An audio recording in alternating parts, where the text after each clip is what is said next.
पीले दांत वाली बहू। रंजना कभी ब्रश नहीं करती थी। उसे कितनी बार उसके माँ बाप ने डांटा, लेकिन उसका कोई असर उस पर होता ही नहीं था, जिस कारण से उसके दांत पीले पीले हो जाते हैं। शादी के बाद। अरे बहू, वैसे तो तुझ में कोई कमी नहीं है, पर तेरे दांत इतने पीले कैसे हैं बेटा? कैसे मतलब? कोई सर्जरी थोड़ी ना कराइए। वो तो क्या नाम, मैं ब्रश नहीं करती थी तो पीले हो गए। अब क्या करूं? आप कहे तो लाल करवा लूं या फिर काले? यार ये क्या है, क्यों माँ से लड़ रही हो? लड़ रही हूँ? अरे मैं लड़ रही हूँ या ये बोल रही है कि दांत पीले हैं, पीले। अरे तपस्या थोड़ी ना की है इन्हें पीले करने के लिए। बकायदा ब्रश नहीं किया है 20 साल तक, तब जाकर। छी, कैसी बात कर रही हो? ये उस वक्त तो पीले नहीं थे जब हम लोग तुम्हें देखने आए थे। अरे तब साफ करवा लिया होगा डेंटिस्ट के पास जाकर। अब देखो कैसे पीले पीले लग रहे हैं। रंजना सास की तरफ गुस्से से देखती है। फिर शुरू हो गई पीले पीले पीले।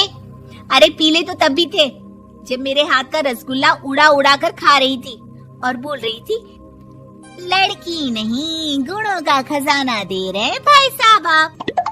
खैर, अब वो लोग करते भी तो क्या करते, पीले दांत वाली बहू पल्ले पड़ी थी तो झेलना तो था ही। एक दिन कीर्तन में रंजना गाना गा रही थी। अरे कमला बहन, माँ का द्वार है, यहाँ तो सब शुद्ध होकर आते हैं, फिर अपनी बहू को ब्रश भी नहीं करवाती तुम। दूर से पीले पीले दांत भक्ति में बाधा उत्पन्न कर रहे हैं। अरे कोई 2 साल के बच्ची थोड़ी ना लेकर आई हूँ मैं बहू बनाकर। अच्छी खासी लड़की है, अरे कैसे करवाऊं ब्रश? ये तो उसे खुद करना चाहिए ना। अब माँ बाप तो इसके जैसे तैसे निपटा दिए, ये नहीं सोचा कि सास कैसे संभालेगी। सास बहू को लेकर घर आ जाती है, लेकिन सोच लेती है कि अब इसे लेकर कहीं नहीं जाएगी। अगले रोज बहू कहती है, अरे क्या हो गया, मंदिर नहीं जाना क्या? कीर्तन का वक्त हो रहा है। मेरी मधुर वाणी से कान्हा जी जागते हैं और सोते हैं। आप तो जानती है ना उनकी भक्ति में कितना मन लगता है मेरा। वो क्या है ना, तबीयत ठीक नहीं लग रही है मेरी, आराम करूंगी मैं। तबीयत ठीक नहीं लग रही? अभी तो मिथुन के गाने पर नाच रही थी आप, और अब बोल रही है कि तबीयत ठीक नहीं लग रही। अरे भक्ति में मन लगा लो सासू माँ, ऊपर जाना है, क्या मुंह दिखाओगी आप? हाँ? सास को बहू की बात पर गुस्सा आ जाता है। मैं क्या मुंह दिखाऊंगी, इसकी चिंता तो ना कर, समझी? अपने मुंह की चिंता कर, जो ये पीले पीले दांत लेकर हर जगह पहुंच जाती है। पता है लोग कितना मजाक बनाते हैं। ना जी ना, मैं नहीं जाना कहीं तेरे साथ। तो ये बात है, कोई ना, मत जाओ, मैं अपने कमरे में ही बैठकर भक्ति कर लूंगी। ऊपर वाला दांत थोड़ी ना देखता है, मन देखता है, भावना देखता है। और अरे बस बस, तू सब कुछ दिखा, बस ये सफेद चमकदार दांत ना दिखाना किसी को, है? जा यहाँ से। बहू को सास की बात का कोई फर्क नहीं पड़ता, वो तो जैसी थी वैसी ही रह जाती है। सुबह नहाकर किचन में खाना बनाना, फिर खाना खाना, कीर्तन भजन करना और सो जाना। एक दिन, माँ जी मैं सहेली के घर जा रही हूँ, शाम को लेट आऊंगी। हाँ हाँ तो जाना, मैंने कौन सा तेरी आरती करनी है घर पर बैठकर।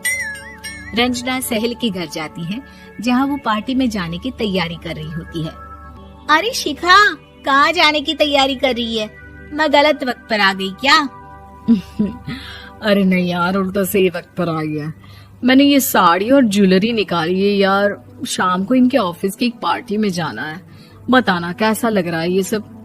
नहीं यार, इस ड्रेस के साथ तो वो वाली ज्वेलरी अच्छी लगेगी। हाँ हाँ सही बोल रही है, मैंने ध्यान ही नहीं दिया। वैसे तो हमेशा से मस्त फैशन सेंस रखती है। तो बड़ा जाती होगी ना पति के साथ पार्टी में।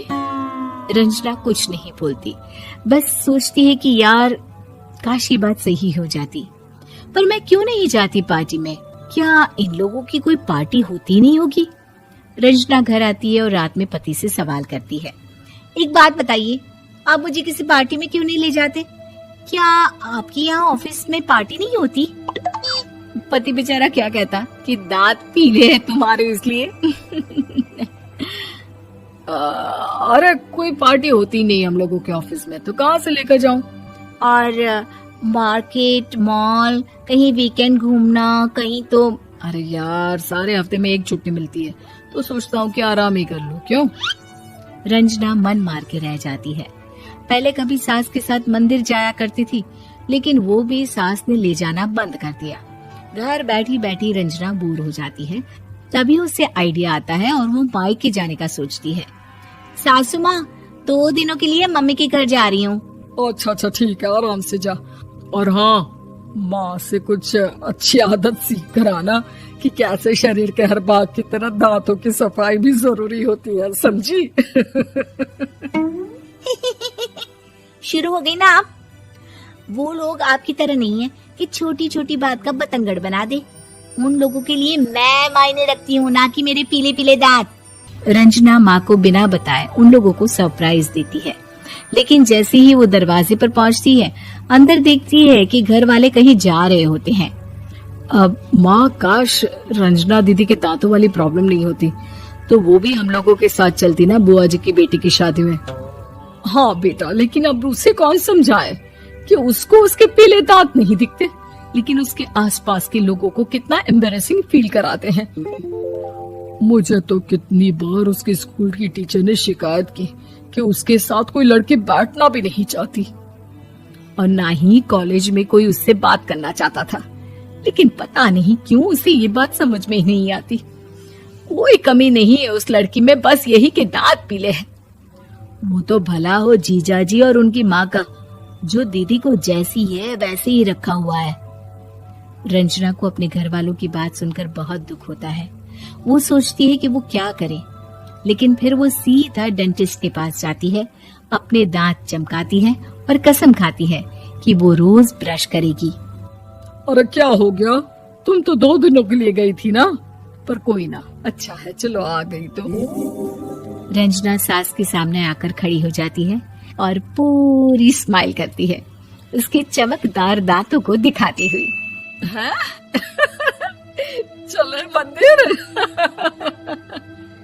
माँ, मुझे माफ कर दीजिए, मैंने आप लोगों को बहुत एम्बैरेसिंग फील करवाया।